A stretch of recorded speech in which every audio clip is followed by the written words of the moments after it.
कांग्रेस के लिए विवादों के बादल कम होने का नाम नहीं ले रहे हैं। पार्टी पर एक के बाद एक मुसीबत आ रही है। कांग्रेस पार्टी भी दिल्ली विधानसभा चुनाव के नतीजों से उबर भी नहीं पाई थी कि अब पश्चिम बंगाल की मुख्यमंत्री ममता बनर्जी ने भी कांग्रेस को एक बड़ा झटका दे दिया है।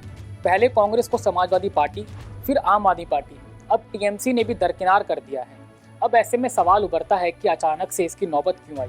क्या वाकई कांग्रेस अब खत्म हो चुकी है?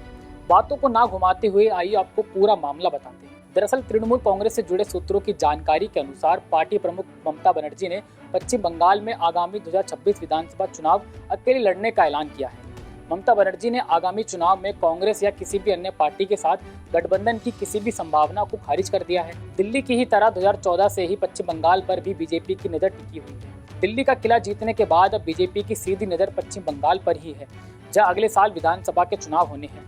बंगाल में बीजेपी के एक्टिव होने के साथ ही ममता बनर्जी भी अब हाई अलर्ट पर नजर आ रही हैं। वैसे देखा जाए तो ममता और केजरीवाल में काफी फर्क है।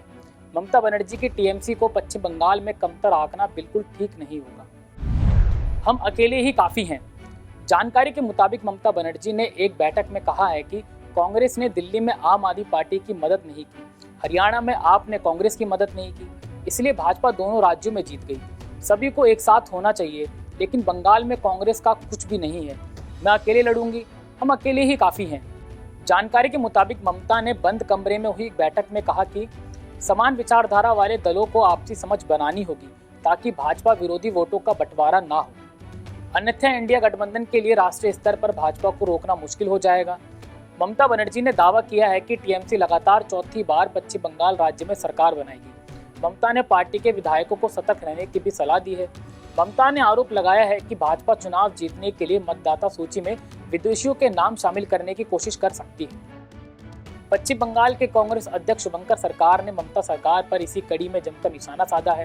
उन्होंने कहा कि टीएमसी भाजपा एक ही जैसे हैं। ये दोनों मिलकर बाइनरी सिचुएशन पैदा करके दिखाते हैं कि जैसे केवल बंगाल में यही दो पार्टियां हैं। सुनिए क्या कुछ कहा शुभंकर सरकार ने। अरे आप टीएमसी और भाजपा के अलग देखते हो? मैं तो देखना नहीं चाहता हूं। अब देखिए, बंगाल में सरस्वती पूजा लेके कोई प्रॉब्लम कभी नहीं था। क्यों इसमें इतना समस्या पैदा हुआ, ना पैदा किया गया भाजपा को स्पेस देने के लिए। जो एक बाइनरी पॉलिटिक्स क्रिएट करो, आप है मैं हूं, दूसरी कोई नहीं है। कांग्रेस इस चक्कर में नहीं जाना चाहता है। कांग्रेस बंगाल को ये बात बताना चाहता है, कांग्रेस है तो बंगाल में इंडस्ट्री है, कांग्रेस है तो बेरोजगारी घटेगा, कांग्रेस है तो हेल्थ सेक्टर में एकदम प्राइमरी विलेज हॉस्पिटल बनाएंगे, कांग्रेस है तो एजुकेशन में बाहर में जाना नहीं पड़ेगा, कांग्रेस है ट्रीटमेंट करने के लिए बाहर में जाना नहीं पड़ेगा। जो कांग्रेस का राज में कांग्रेस दिखाया था जो बंगाल कैसा होता है, अभी वो बंगाल नहीं है। इसका कारण कांग्रेस अपना मकसद, अपना कदम आगे बढ़ाएंगे बंगाल का जनता को लेकर। बहरहाल मोदी की अगुवाई में बीजेपी न सिर्फ 3 बार केंद्र में सरकार बनाने में कामयाब रही है, बल्कि इस दौरान कई राज्यों में कमल का फूल भी खिलाया है। लेकिन पश्चिम बंगाल की सीएम ममता बनर्जी इस दौरान बीजेपी को कड़ी चुनौती देती आई हैं। अगले साल 2026 में पश्चिम बंगाल में विधानसभा के चुनाव होने हैं। ऐसे में बीजेपी को टीएमसी से पार पाना आसान तो नहीं होगा। कांग्रेस के लिए अब आगामी चुनाव साख बचाने का चुनाव है, क्योंकि गठबंधन के साथी लगातार कांग्रेस का साथ छोड़ रहे हैं। अब ऐसे में लगातार चुनावी हार झेल रही कांग्रेस को अपनों का साथ नहीं मिल रहा है। यही कारण है कि इंडिया गठबंधन में कभी साथ खड़ी रहने वाली ममता बनर्जी की तृणमूल कांग्रेस ने अब कांग्रेस से दूरी बना ली है। दोनों पार्टियों के बीच दरार तो लोकसभा चुनाव के दौरान ही पड़ गई थी, जो अब और गहरी हो गई है। खैर, अब पश्चिम बंगाल विधानसभा चुनाव के ऐलान से पहले ही टीएमसी ने साफ कर दिया है कि वह किसी के साथ गठबंधन नहीं करेगी और अकेले मैदान में उतरेगी।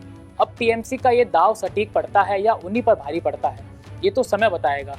पर इन सभी बातों में इतना तो तय है कि पश्चिम बंगाल की चुनावी लड़ाई आसान तो नहीं होने वाली। फिलहाल के लिए इतना ही। इस खबर के बारे में आप क्या सोचते हैं, अपनी राय कमेंट बॉक्स में जरूर दें। हमसे जुड़े रहने के लिए हमारे YouTube चैनल को सब्सक्राइब करें और नई वीडियो की नोटिफिकेशन के लिए बेल आइकॉन को दबाएं।